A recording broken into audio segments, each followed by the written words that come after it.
Amén. En el 4:1 dice, lo voy a leer primero todo completo. Dice: yo pues, preso en el Señor, os ruego que andéis como es digno de la vocación con que fuisteis llamados, con toda humildad y mansedumbre, soportados con paciencia los unos a los otros en amor, solícitos en guardar la unidad del Espíritu en el vínculo de la paz, un cuerpo, un espíritu, como fuisteis también llamados, una misma esperanza de vuestra vocación, un Señor, una fe, un bautismo, un Dios y Padre de todos, el cual es sobre todos y por todos y en todos. Pero cada uno dice, pero a cada uno de nosotros fue dada la gracia conforme a la medida del don de Cristo. Por lo cual dice, subió a lo alto, llevó cautiva la cautividad y dio dones a los hombres. Y eso que subió, ¿qué es? Sino que también había descendido primero a las partes más bajas de la tierra. El que descendió es el mismo que también subió por encima de todos los cielos para llenarlo todo. Y él mismo constituyó unos apóstoles, a otros profetas, a otros evangelistas, a otros pastores y maestros, a fin de perfeccionar a los santos para toda la obra del ministerio, para la edificación del cuerpo de Cristo, para que todos lleguemos a la unidad de la fe y el conocimiento del Hijo de Dios, a un varón perfecto, a la medida de la estatura de la plenitud de Cristo, para que ya no seamos niños fluctuantes llevados por donde quiera de todo viento de doctrina, por estratagema de hombres que para engañar emplean con astucia las artimañas del error, sino que siguiendo la verdad en amor, crezcamos en todo en aquel que es la cabeza, esto es Cristo, de quien todo el cuerpo bien concertado y unido entre sí por todas las coyunturas que se ayudan mutuamente según la actividad propia de cada miembro, recibe su crecimiento para ir edificándose en amor. Amén. Esa es la porción de la palabra que vamos a estudiar el día de hoy. Amén. Y el primer versículo es bien importante. Empezamos con la primera clave. Dice: yo pues, preso en el Señor, os ruego que andéis como es digno de la vocación con que fuisteis llamados. Amén. Como es digno de la vocación con que fuisteis llamados. Saben, hermanos, como hijos de Dios, todos tenemos un llamado específico en nuestras vidas. Todos tenemos un propósito. No fuiste llamado para estar sentado solamente recibiendo. Meditando estos días, estaba meditando en algo que el Señor me puso, el hecho de que si había cristianos que simplemente fueron llamados para estar sentados. Y en mi razón dije, pues a lo mejor sí. A lo mejor sí hubo cristianos que fueron llamados para estar sentados, pero ¿sabes qué? La palabra de Dios no enseña eso. La palabra de Dios dice que fuimos llamados con un propósito específico. Aquí dice que andéis como es digno de la vocación con que fuisteis llamados. Todos fuimos llamados con una vocación, con un propósito, con un ministerio en especial. Nadie fue llamado solamente para estar sentados, hermanos. Y la palabra de Dios nos está invitando a andar como hijos de Dios, como es digno de un hijo de Dios. Ustedes han visto cómo es la vida de un príncipe. A un príncipe se le requieren muchas cosas. Y si no, todavía quedan pocos países con realeza, pero entre uno de ellos está Inglaterra, que tiene realeza. Y los príncipes de Inglaterra tienen algo muy característico que se les exige mucho. Tienen que ser preparados en todo, ser personas estudiadas en las mejores universidades, tienen que caminar como es digno del llamado que tienen que tener un testimonio delante de la gente porque son hijos de un rey. Igualmente cada uno de nosotros como hijos del rey tenemos que dar testimonio del hijo de Dios que somos. Somos hijos de Dios y tenemos que caminar como hijos de Dios. Amén. Amén. Fuimos llamados a ser representantes de Cristo aquí en la tierra. Cada uno de nosotros, hermanos. No sé si a veces no nos cae el 20 de que cuál es nuestro rol aquí en la tierra, cuál es nuestro rol en la iglesia. La palabra dice que somos representantes de Cristo. ¿Cuántas veces caminamos en el mundo, caminamos en la vida diaria, en lo secular, y estamos pensando en eso, que somos representantes de Cristo? Que al ser cristianos fuimos llamados a caminar como Cristo caminó. ¿Cuántos de nosotros caminamos día a día pensando en dar buen testimonio y darle la gloria a Dios por todos los actos que hacemos? Y no es para condenarnos, ahorita vamos a ir viendo la palabra. Aquí en la tierra nosotros fuimos llamados a ser embajadores de Cristo. ¿Alguien sabe lo que es un embajador? Yo creo que muchos conocen los embajadores, ¿no? Vamos a ver el libro de 2 de Corintios 5:20.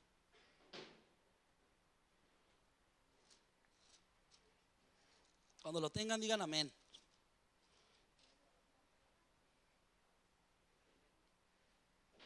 Segunda de Corintios 5:20. Amén. Así que somos embajadores en nombre de Cristo, como si Dios rogase por medio de nosotros, o rogamos en el nombre de Cristo, reconciliados con Dios. Saben, hermano, acá nosotros tenemos un ministerio bien tremendo, y lo tenemos todos. Se llama el ministerio de la reconciliación. Y para eso cada uno de nosotros fue encomendado ¿cómo se llama? Como embajador de Cristo, para poder reconciliar a las personas con Cristo. Y estaba pensando cómo es un embajador hoy en día. Un embajador en lo natural tiene que tener cierto perfil. Y yo creo que muchos de ustedes pueden aportar qué tipo de perfil tiene que tener un embajador. Yo creo que un embajador primeramente, o antes que nada, tiene que amar a su país, ¿verdad? En lo natural.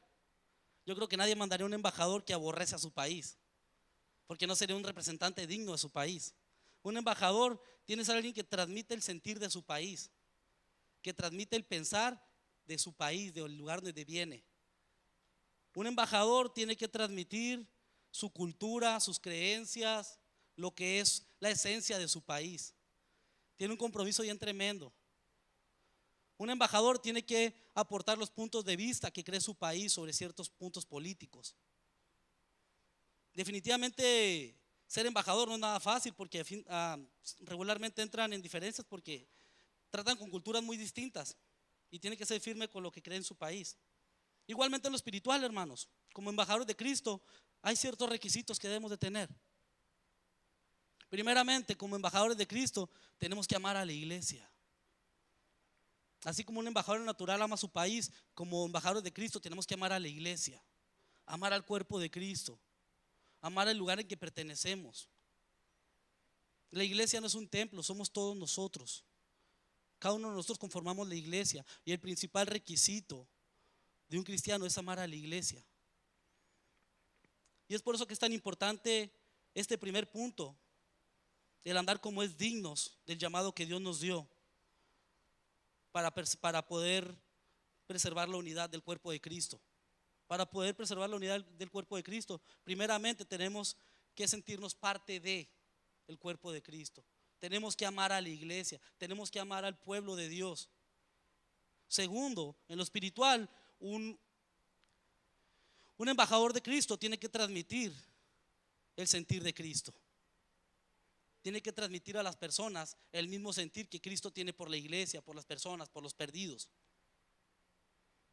En lo espiritual, cada uno de nosotros tenemos esa responsabilidad.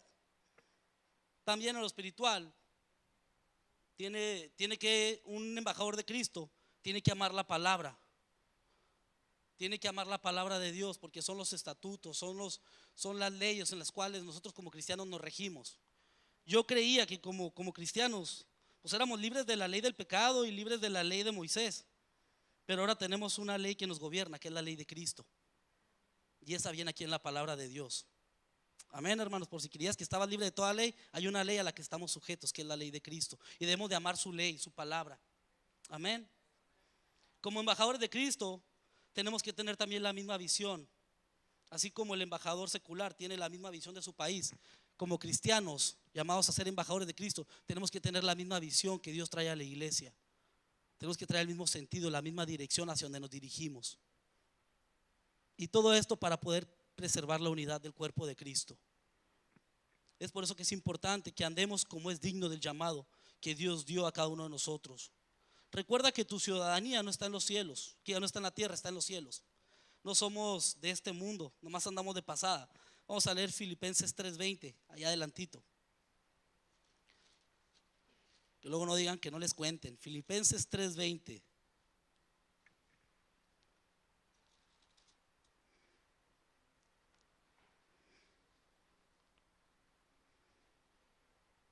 Amén.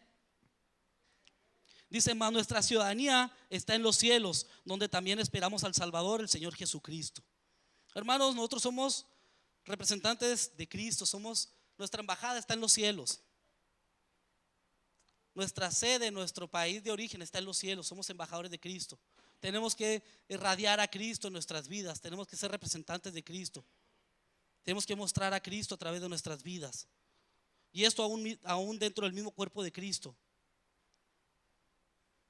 Así que ¿cómo debemos de andar? Dice la palabra de Dios, como es digno del Señor, del llamado que Dios trajo para tu vida. Amén. Segundo punto, 4:2. Dice, con toda humildad y mansedumbre. Amén. Con toda humildad y mansedumbre.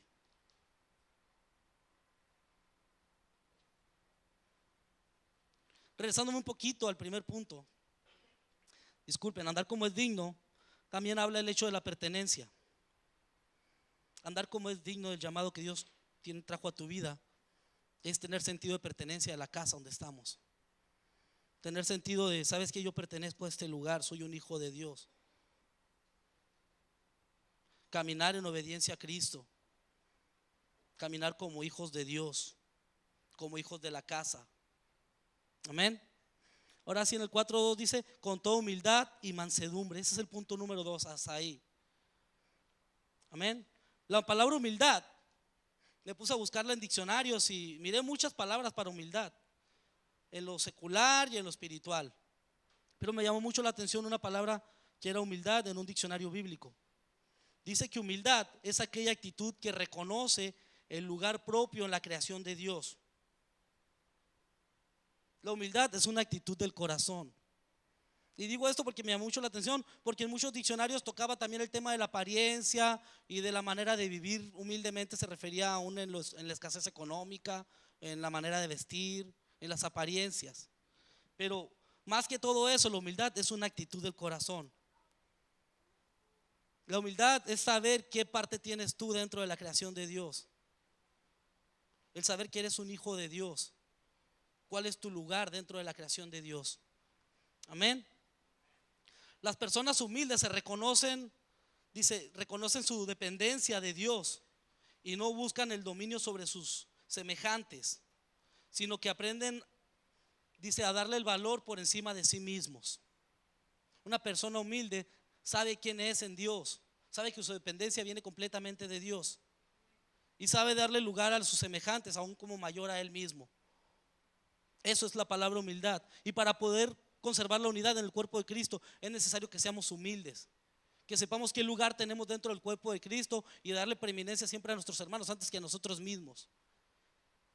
Para poder guardar la unidad es necesario saber quiénes somos en Cristo Jesús. Santiago 4:6.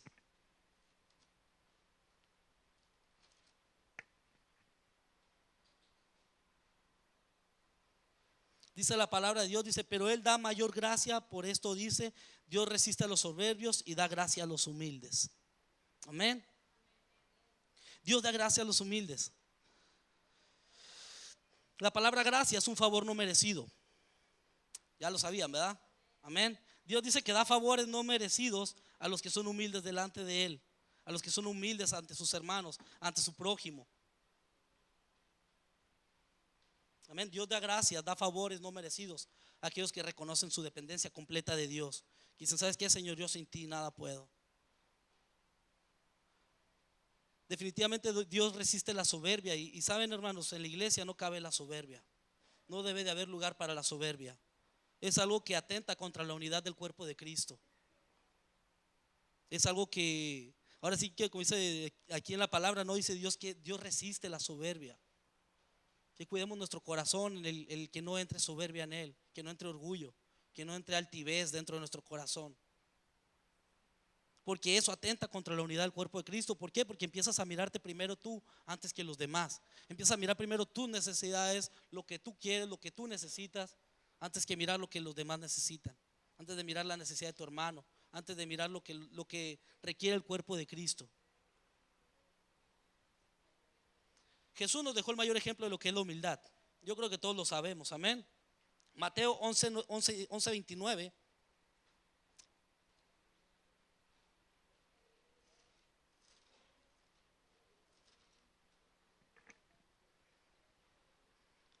Dice la palabra de Dios, llevad mi yugo sobre vosotros y aprended de mí, que soy manso y humilde de corazón, y hallaréis descanso para vuestras almas. Dice, aprended de mí, que soy manso y humilde. El mayor ejemplo de humildad y mansedumbre lo tenemos en el Señor Jesucristo. Amén. Realmente, si nos consideramos cristianos, es como debemos de caminar. La palabra cristianos literalmente significa imitadores de Cristo. Y si dice Cristo, aprended de mí que soy manso y humilde, entonces nosotros, si nos decimos cristianos, tenemos que caminar como Cristo, llevando las cargas los unos de los otros. Amén. Juan 13, ahí adelante, voy rápido porque tengo muchos versículos. Juan 13.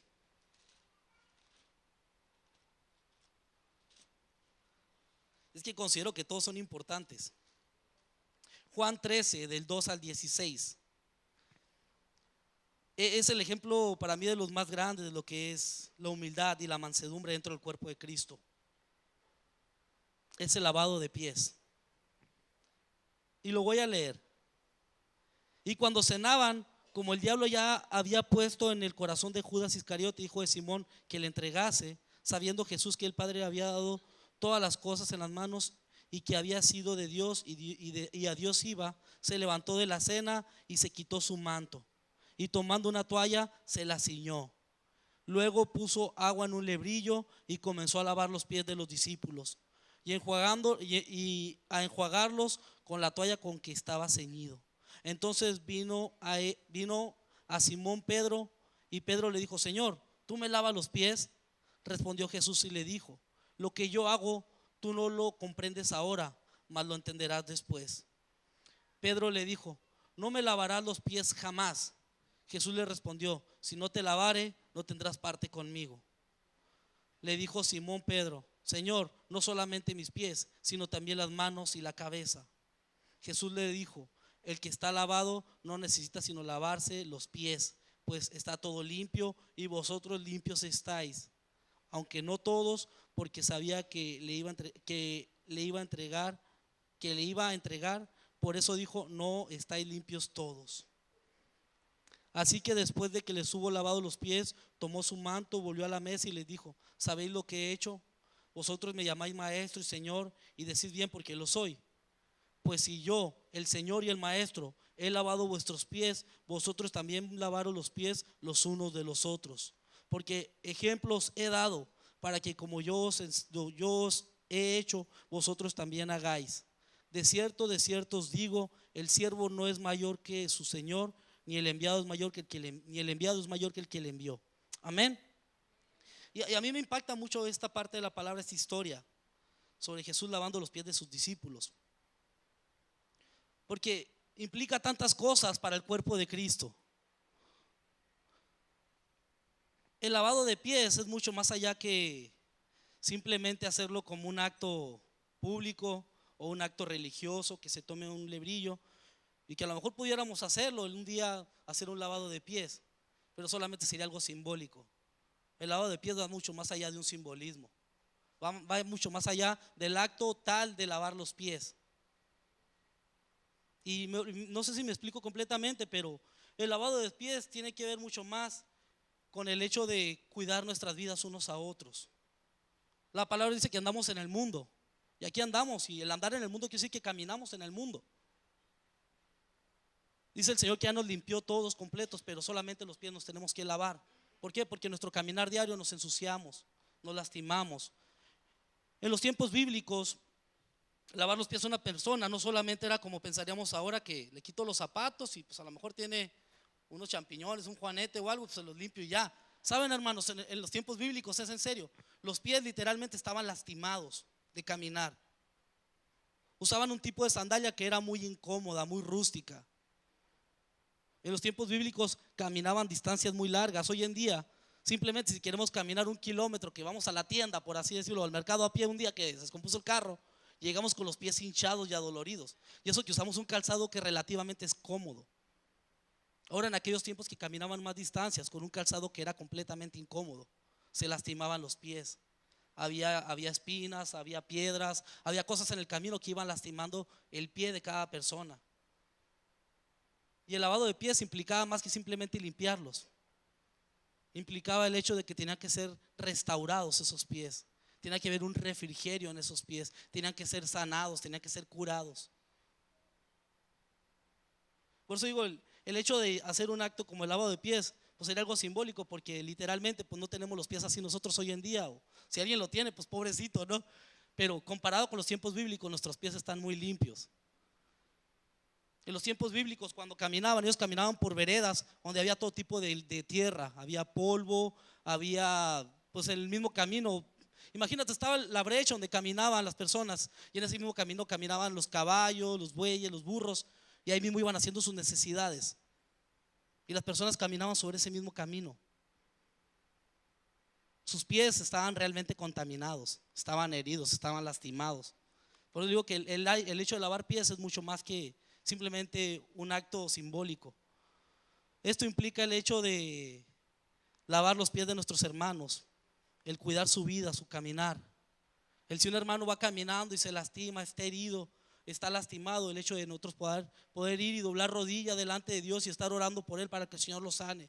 El ir y dar una palabra de ánimo, de aliento a su vida. Eso es lavar los pies los unos de los otros. El hecho de llegar y decir: hermano, ¿cómo te sientes? Te miro decaído, te miro triste, puedo orar por ti. El que alguien se acerque y te pida un consejo y tú le des una palabra de vida a su vida, eso es lavar los pies de tu hermano. Eso es venir delante de Dios y ponerte: Señor, yo quiero servir así como tú serviste, Señor. Señor, lo que le estaba diciendo a sus discípulos: quiero que ustedes se sirvan los unos a los otros y curen sus heridas, que sanen sus heridas, que curen esos pies cansados, que traigan un refrigerio a la vida de su hermano. ¿Cuántos de aquí a veces llega el día en que estamos ya cansados de nuestro caminar diario? Quizás que, Señor, ya no puedo. Y que viene un hermano y te da una palabra de vida y viene ese refrigerio a tu vida. Eso es servir los unos a los otros. Eso es el lavado de pies.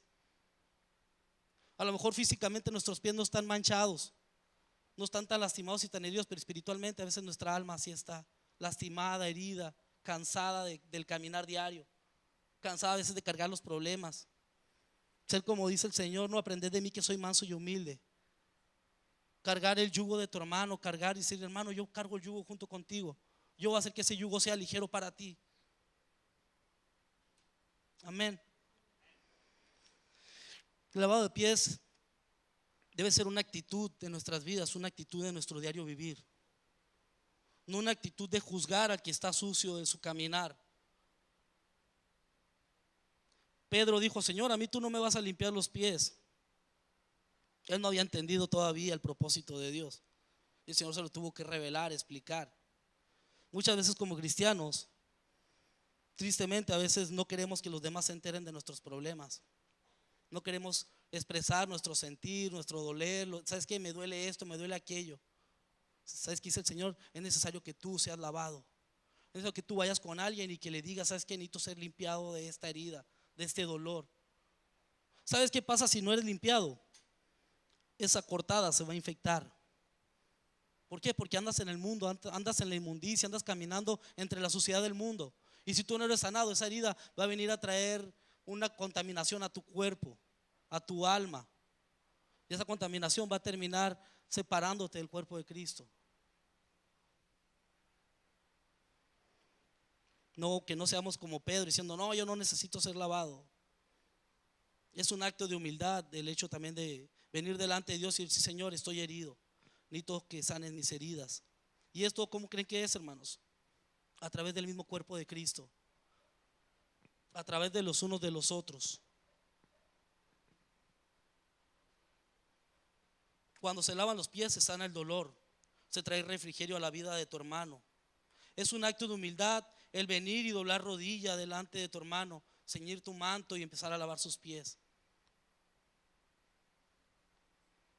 El venir y decir: hermano, aquí estoy para servirte en lo que ocupes. Me impresiona mucho el hecho de que el Señor llegó y se arrodilló delante de sus discípulos, y era para enseñarnos ese punto de la humildad. El que aunque uno mira a su hermano caído, lastimado, herido, que no lleguemos y juzguemos, sino que seamos humildes de llegar: ¿sabes qué, hermano? Yo te entiendo y vengo y me postro y oro por ti, intercedo por ti, quiero sanar tus heridas. Porque a veces es muy fácil juzgar y decir y criticar, pero realmente el llamado que tenemos no es ese, sino el de sanar, restaurar, traer refrigerio a la vida de los demás. Amén. Y saben, hermano, esto fortalece el cuerpo de Cristo. Cuando uno empieza a caminar en unidad, en esa mansedumbre, trae fortaleza al cuerpo de Cristo. ¿Por qué? Porque ya no hay tantas personas heridas. Si alguien está herido en el caminar, se le sana y el cuerpo de Cristo está sano. Acuérdense, hermanos, somos un cuerpo. Y si una parte del cuerpo se duele, todo el cuerpo se tiene que doler. Y si esa parte no es sanada, todo el cuerpo viene a traer, ¿cómo se dice? Repercusión en todo el cuerpo. Si una parte del cuerpo está herida, si no es sanada, es importante que como parte del cuerpo busquemos siempre restaurar, sanar al herido. Amén. Filipenses 2 del 6 al 8.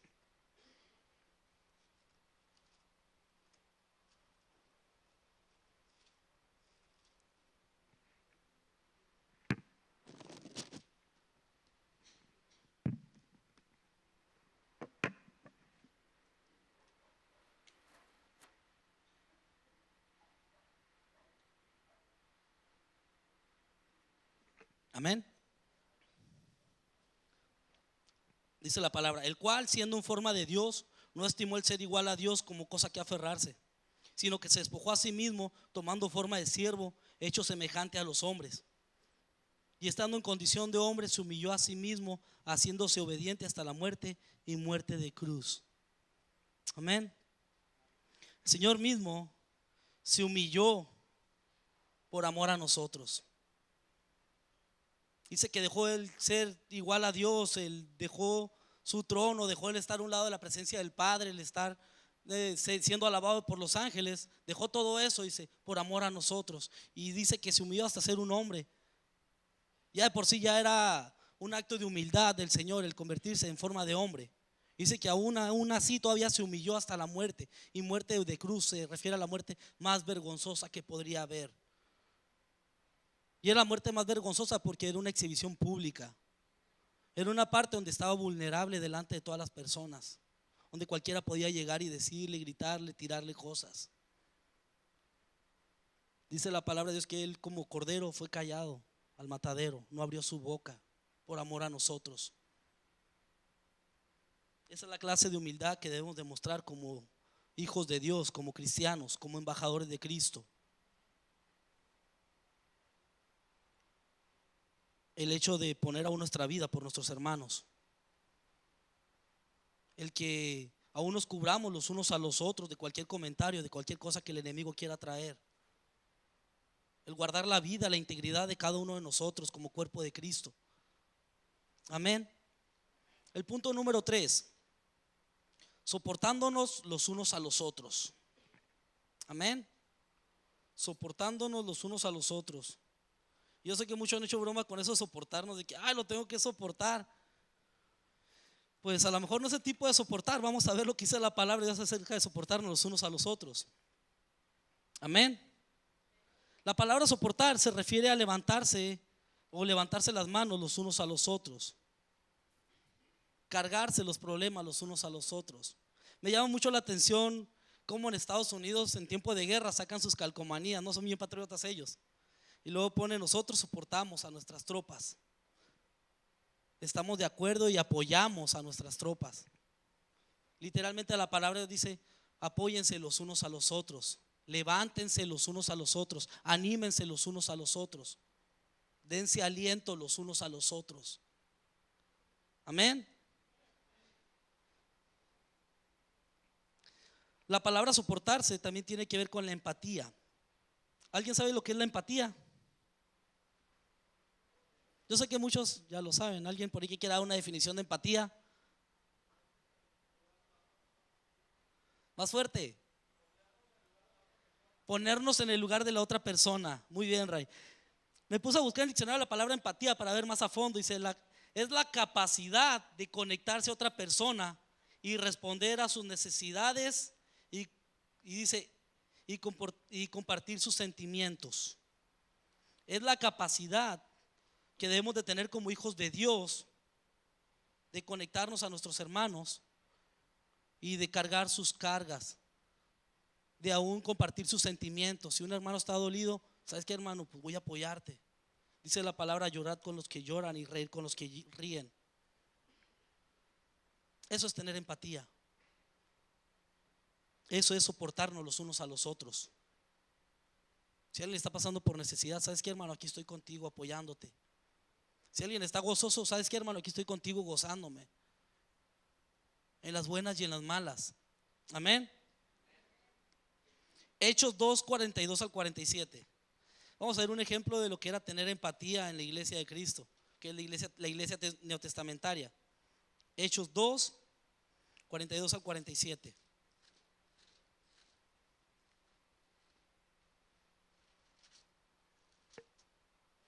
Amén.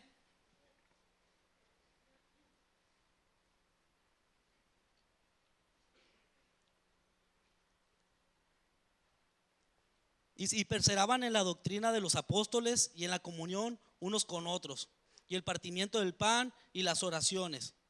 Y sobrevino temor a toda persona, y muchas maravillas y señales eran hechas por los apóstoles. Todos los que habían creído estaban juntos y tenían en común todas las cosas.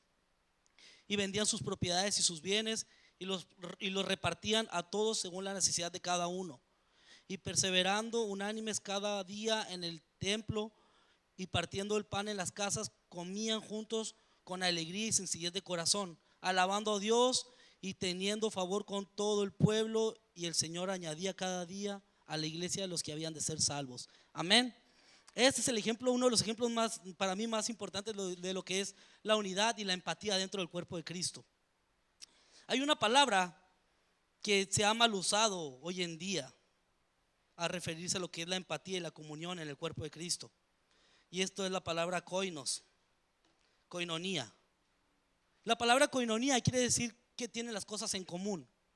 Y yo digo que se ha malinterpretado porque ahora en día dicen, no, pues vamos a tener koinonía, vamos a tener comunión, y simplemente lo relacionamos con ¿qué? Con comida, ¿no? Con el party, con la fiesta, con el yo traigo, tú pones. Eso es comunión para muchos. Pero saben, hermanos, dice que tenían todo en común. Dicen que oraban, alababan a Dios, tenían en común la doctrina, la enseñanza. Tenían todo en común. Eso es la comunión. Esa es la verdadera koinonía, hermanos. Eso es lo que Dios nos está llamando, a que podamos tener todo en común, que podamos caminar hacia una misma dirección, que podamos vivir una verdadera koinonía como iglesia. Que si dicen, vamos a orar, órale, todo el pueblo de Dios, vamos a orar. Vamos a estudiar la palabra, vamos a estudiar la palabra. Vamos a buscar el rostro de Dios, vamos a buscar el rostro de Dios. Vamos a partir el pan, vamos a partir el pan. Pero saben, todo eso es parte de la koinonía, no solamente el partir el pan, no solamente la pachanga, la fiesta, el party. Y eso también es parte de soportarnos, de levantar nuestras manos, la comunión. Porque a través de la comunión es como nos vamos a llevar nuestras cargas los unos de los otros. Amén. Dentro de ese mismo punto está la paciencia. Dice en Efesios 4, donde estamos, Efesios 4:2, dice: soportados con paciencia los unos a los otros en el amor. Ok, dentro de ese mismo punto dice soportarnos los unos a los otros, ¿cómo? Con paciencia. Ahora sí que yo creo que es uno de los puntos que a veces decimos, Señor, dame paciencia, y parece que nos manda al hermanito que pues menos paciencia le tenemos, ¿no? Pero saben, hermanos, es como Dios fortalece la paciencia en nosotros. La paciencia es un fruto del Espíritu Santo en nuestras vidas. Es un fruto de la comunión con Dios. ¿Quieres tener paciencia? Busca el rostro de Dios. Él te la va a dar. Ya vimos que hay que soportarnos los unos a los otros, pero ¿hasta qué punto? ¿Hasta qué punto a veces decimos, hasta qué punto voy a aguantar al hermano? No lo aguanto, mira cómo es. Mira, sigue igual. Ya no lo quiero ir a visitar. ¿Sabes? La palabra dice que soportarnos los unos a los otros con paciencia. La paciencia es una característica de la gracia de Dios. De verdad, por la gracia de Dios no hemos sido consumidos. La paciencia es una característica de la gracia de Dios. Y Dios quiere derramar de su gracia a nosotros para poder tener paciencia con los hermanos. Yo a veces digo, no, si por mí fuera yo hubiera mochado la cabeza a varios y hasta a mí mismo, ¿no? Pero realmente necesitamos ser pacientes los unos a los otros, tener paciencia. A veces decimos, ¿hasta qué punto vamos a soportar a nuestros hermanos? Dice la palabra de Dios que seamos pacientes. que tengamos gracia con los hermanos, que no seamos duros en juzgar y criticar, que antes que eso pues oremos, hablemos, impartamos en su vida. Paciencia para perdonar, hablando de la gracia de Dios dentro del cuerpo de Cristo. No, es que el hermano ya me la hizo una vez y no me la vuelve a hacer. Hey, paciencia para perdonar. Al Señor una vez uno muy vivo le preguntó: Señor, ¿cuántas veces tengo que perdonar a mi hermano? Era una discusión que tenían los fariseos sobre cuántas veces tenías que perdonar a una persona por su pecado, y refiriéndose al mismo pecado, ni siquiera a otro diferente. Y el Señor lo sorprendió con una respuesta que no esperaba. Dice 70 veces 7. Y ellos sabían lo que representaba 70 veces 7. No implicaba solamente 490 veces, implicaba todas las veces que sean necesarias. Ahí vemos la gracia, la paciencia de Dios. Y dentro del cuerpo de Cristo, para poder mantener la unidad, es necesario que seamos pacientes, que Dios derrame de su gracia sobre nosotros para podernos mirar con los ojos de Dios. Amén. Dice: soportaos los unos a los otros. ¿Cómo dice? Con paciencia, dice, los unos a los otros en amor. Ok, es otro punto muy importante dentro de ese mismo punto. Sabes, hermanos, si no hay amor, es imposible que pueda haber esto, la paciencia y el soportarnos y la gracia de Dios. El amor, yo creo que es el vínculo que une estos puntos. Primera de Pedro 4:8. Amén. Voy a esperar la pantalla. Primera de Pedro 4:8 dice: y ante todo tened entre vosotros ferviente amor, porque el amor cubrirá multitud de pecados. Y lo que me gusta es cómo Pedro es bien insistente en una cosa. Dice: y ante todo tener entre vosotros ferviente amor. Todo lo demás no lo puedes lograr si no está esta parte, el amor de Dios en tu vida. Ante todo tengan ferviente amor. Ferviente amor se refiere a un amor que hierve, un amor que está prendido, que está vivo, un amor que no se apaga, un amor que no se acaba. Ante todo, dice Pedro, tengan ferviente amor, porque el amor, ¿qué? Cubrirá multitud de pecados. El amor te ayuda a ver al hermano como hijo de Dios, con los ojos que Dios lo mira, con la gracia de Dios. Para preservar la unidad dentro del cuerpo de Cristo es necesario tener amor los unos a los otros. Ese ferviente amor que dice Pedro, que es un amor vivo. Amén. Juan 13:34. Ahora sí los traigo de lado a lado. Juan 13:34. Amén. Dice la palabra: un mandamiento nuevo os doy, que os améis unos a otros como yo os he amado, que también os améis unos a otros. La palabra de Dios en el Nuevo Testamento, el Señor solamente nos dejó 2 mandamientos. Y este es el segundo mandamiento que Dios nos dejó. Y este mandamiento es para preservar la unidad dentro del cuerpo de Cristo. El primer mandamiento es nuestra relación con Dios. Amarás al Señor tu Dios con toda tu mente, con todas tus fuerzas, con todo tu corazón. Pero un nuevo mandamiento, uno segundo, dice: a tu prójimo como a ti mismo. Así como yo lo amo a él, quiero que tú lo ames. Así como yo amo a tu esposo o a tu esposa, quiero que tú lo ames. Así como yo amo a tu hermano, que a lo mejor no te cae muy bien, así quiero que lo ames. Eso dice el Señor. Amén. El amor, este tipo de amor es el amor perfecto de Dios. No es un amor que pueda provenir de nosotros. No es un amor que nosotros podamos producir. Este amor solamente se vierte a través de nuestra comunión con Cristo. Es el amor ágape, es el amor perfecto de Dios. Es ese amor que a lo mejor nosotros como humanos no podemos darle a otra persona, pero va a venir a nuestras vidas si nosotros amamos a Dios, y Él va a derramar de su amor para poder derramarlo hacia los demás. Amén. Gálatas 6:1-2.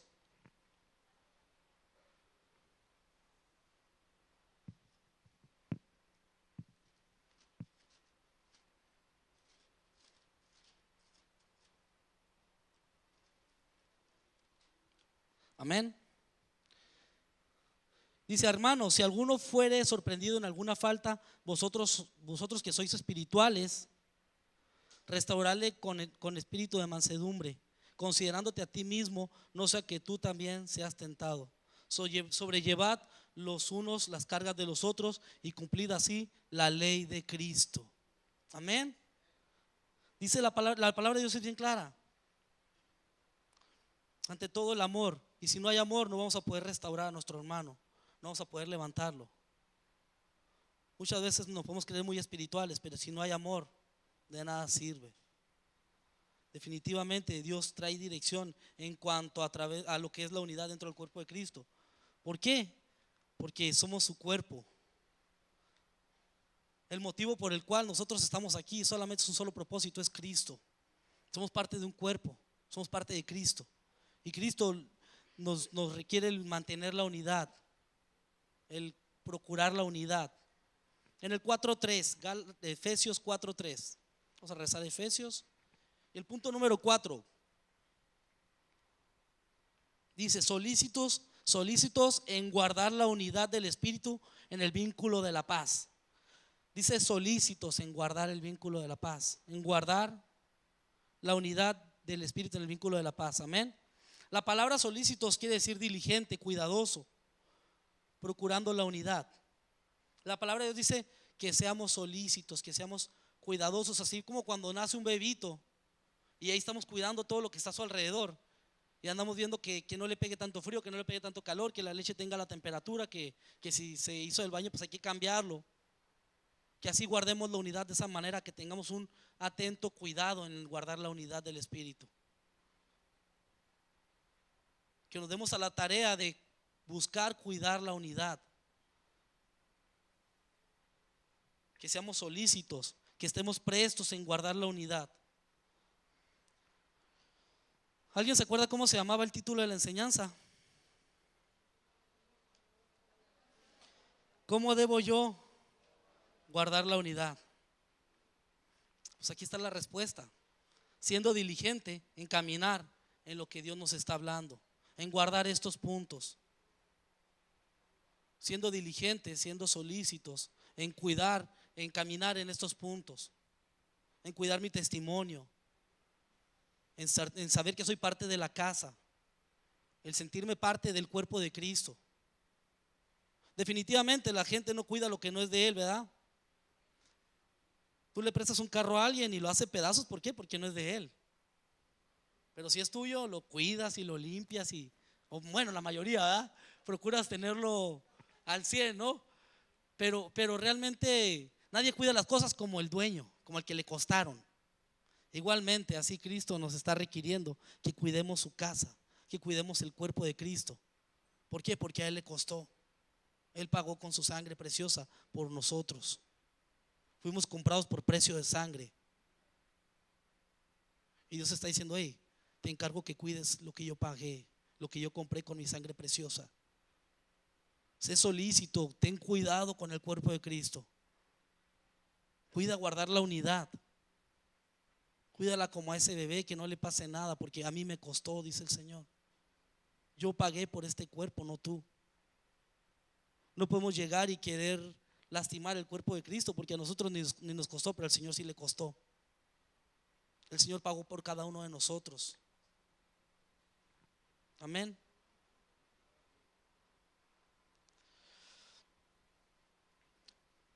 Siendo diligente en caminar en estos puntos, cuidando que de mi parte se lleve a cabo lo que Dios está hablando a mi vida. Que en cada uno de nosotros cuidemos el caminar en lo que Dios está hablando. La unidad se guarda o se llega queriendo. Me refiero que la unidad se va a llevar de acuerdo a que cada uno de nosotros queramos caminar en unidad. Si tú no quieres caminar en unidad, pues tú vas a estar fuera de la unidad, porque la unidad del cuerpo de Cristo va a perseverar. Pero Dios nos está llamando a guardar la unidad. Y depende de cada uno de nosotros guardar la unidad, el mantener el orden dentro de la casa. Amén. ¿Quieres bendiciones para tu vida, para tu casa, para tu familia, tu trabajo, tus hijos, todo lo que realizas, tu escuela? Yo creo que todos, ¿verdad? ¿Cuántos quieren bendiciones para sus vidas? Pues más o menos, ¿no? Pastor, nomás la mitad. Este, realmente el mantener la unidad trae bendición a la iglesia, trae bendición a tu casa, trae bendición a tu vida. En el Salmo 133 vamos a mirar uno de los frutos de la unidad. Es mi salmo favorito y lo puedo decir así porque en realidad lo es. El Salmo 133 es un capítulo de 3 versículos, muy cortito pero muy poderoso. Dice la palabra de Dios: mirad cuán bueno y delicioso es habitar los hermanos juntos en armonía. Es como el buen óleo sobre la cabeza, el cual desciende sobre la barba de Aarón, y baja hasta el borde de sus vestiduras, como el rocío del Hermón, que desciende sobre los montes de Sión, porque allí envía Jehová bendición y vida eterna. Amén. ¿Quieres tener bendición, hermanos? Guarda la unidad. Dice la palabra de Dios: mirad cuán bueno y delicioso es habitar los hermanos juntos en armonía. Dice que es esa bendición que viene de arriba hacia abajo. Si hay bendición en la iglesia, ¿qué crees que va a pasar, hermanos? Esa bendición va a llegar hasta tu casa, hasta tu trabajo, hasta tu escuela, hasta cualquier lugar donde tú te realices, donde tú te desarrolles. ¿Quieres bendición? Guarda la unidad. Procura la unidad con tus hermanos. Amén. ¿Cuántos quieren ver milagros, prodigios? ¿Cuántos quieren ver la gloria de Dios bajando en este lugar? Amén. ¿Sabes? Dice que es como un buen óleo, es como el aceite que desciende. Es la unción de Dios descendiendo sobre la iglesia. Es el poder de Dios que se activa a través de la unidad del cuerpo de Cristo. Y otro ejemplo muy grande está en el libro de Hechos. No lo vamos a citar ahorita, pero es cuando estaban todos orando, unánimes, buscando el rostro de Dios. Dice que estaban unánimes todos juntos. Dice que vino un viento fuerte, un viento recio, y descendió el Espíritu Santo y los llenó, y empezó a haber milagros y prodigios. Empezaron a hablar otras lenguas, empezaron a suceder cosas. ¿Por qué? Porque estaban unánimes, estaban juntos, estaban caminando hacia el mismo llamado, hacia el mismo propósito. Amén. Así es que, hermano, ¿quieres ver la gloria de Dios? Guarda la unidad, hermano, hay bendición en eso. Conclusión, vamos al Efesios 4, 15 y 16.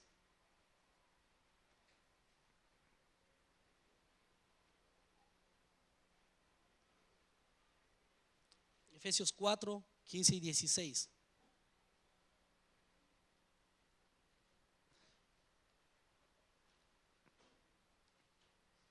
Sino que siguiendo la verdad en amor, crezcamos en todo en aquel que es la cabeza, esto es Cristo, de quien todo el cuerpo bien concertado y unido entre sí por todas las coyunturas se ayudan mutuamente según la actividad propia de cada miembro, recibe su crecimiento para ir edificándose en amor. Amén. Dice, sabiendo que Cristo es la cabeza. La cabeza de la iglesia, hermano, no es un hombre, no es el pastor, no es el liderazgo, es Cristo. Es lo que nos mantiene unidos, es el propósito por el cual estamos aquí. Él es la razón del ser de la iglesia. Cristo Jesús, nadie más. Así que, hermanos, vamos a guardar la unidad del cuerpo de Cristo. Y al guardar la unidad, me refiero a la unidad también, nosotros como iglesia somos parte del cuerpo de Cristo. Guardar la unidad de tierra fértil.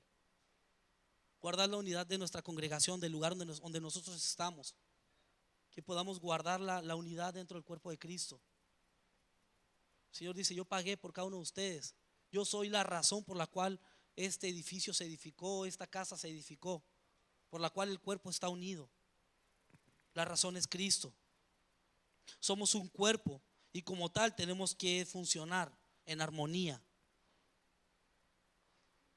Es maravilloso el cuerpo humano porque yo a veces miro los programas esos del National Geographic y todos esos donde habla sobre el cuerpo humano y me impresiona cómo funciona tan perfectamente el cuerpo, que si un órgano deja de trabajar como fue indicado, todo el cuerpo se ve afectado. Si un páncreas, una amígdala, una glándula, algo deja de trabajar, un vaso, se afecta a todo el cuerpo. Pero sabes, Dios lo creó de tal manera que funcionara perfectamente. Y un órgano hace trabajar al otro y el otro a otro y cada uno tiene su función. Así es el cuerpo de Cristo. Cada uno tiene una función específica, un propósito específico. Y saben, no solamente eso, no son independientes, sino que cada órgano ayuda a otro, así como cuerpo de Cristo. Cada ministerio, cada función, cada llamado que tenga cada persona ayuda al otro ministerio. No hay cristianos independientes, no hay ministerios independientes, no hay funciones independientes. Dependemos los unos de los otros. Somos parte de un cuerpo. Amén. Somos un cuerpo y como tal tenemos que funcionar. ¿Para qué? Para ser edificados en amor. Amén. Pastor.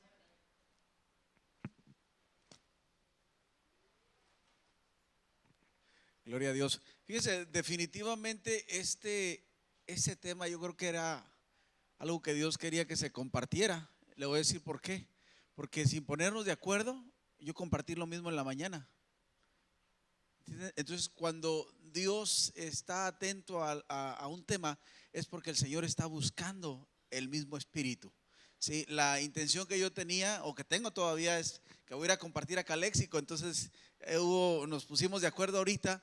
Ya este tema, no sé, era algo que se iba a compartir de la semana pasada, no estoy seguro, sí, pero yo no sabía que iba a compartir, yo sabía que él iba a compartir, pero curiosamente lo puedo decir así, Dios empató el mismo tiempo para la predicación, ¿verdad? Porque quería la bendición del servicio de la mañana, pero también estoy seguro que lo quería también para ustedes. Así que definitivamente, hermanos, para no añadir mucho y concluir, yo creo que Dios está más interesado que tú y yo en la unidad de su iglesia.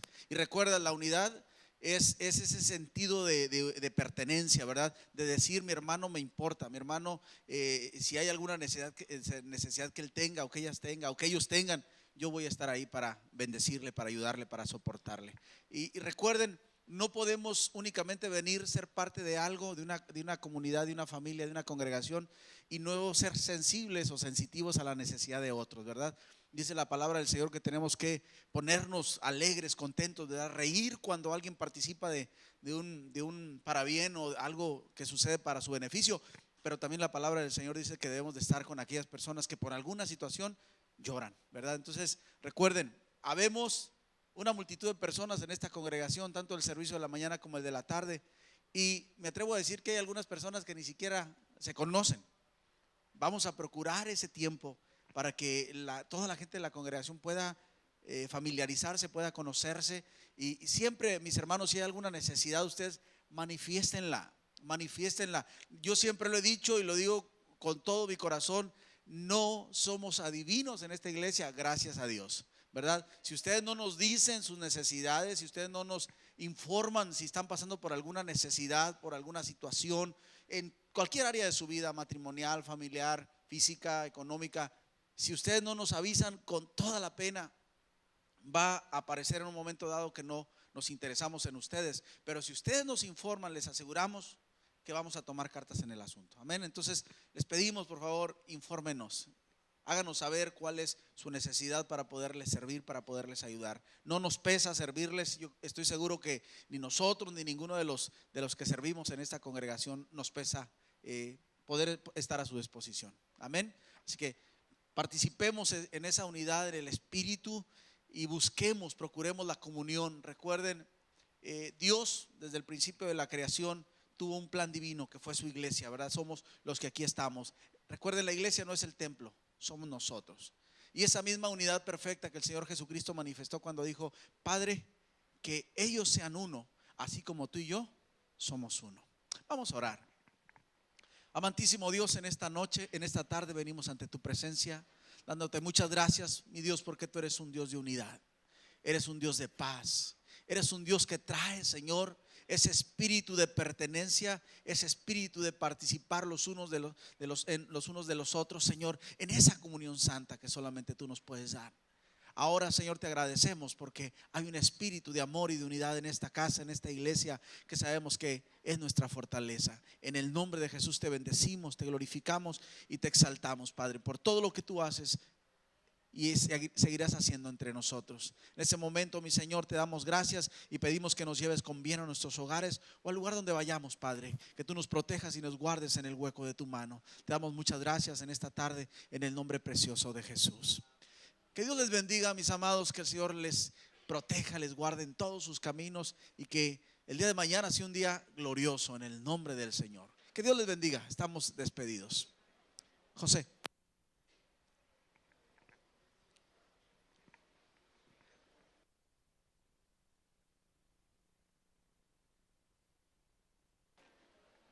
Bueno.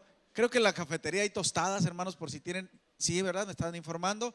Entonces, pase allá, mi hermano, cómase unas ricas tostadas. Yo ya las probé, están deliciosas.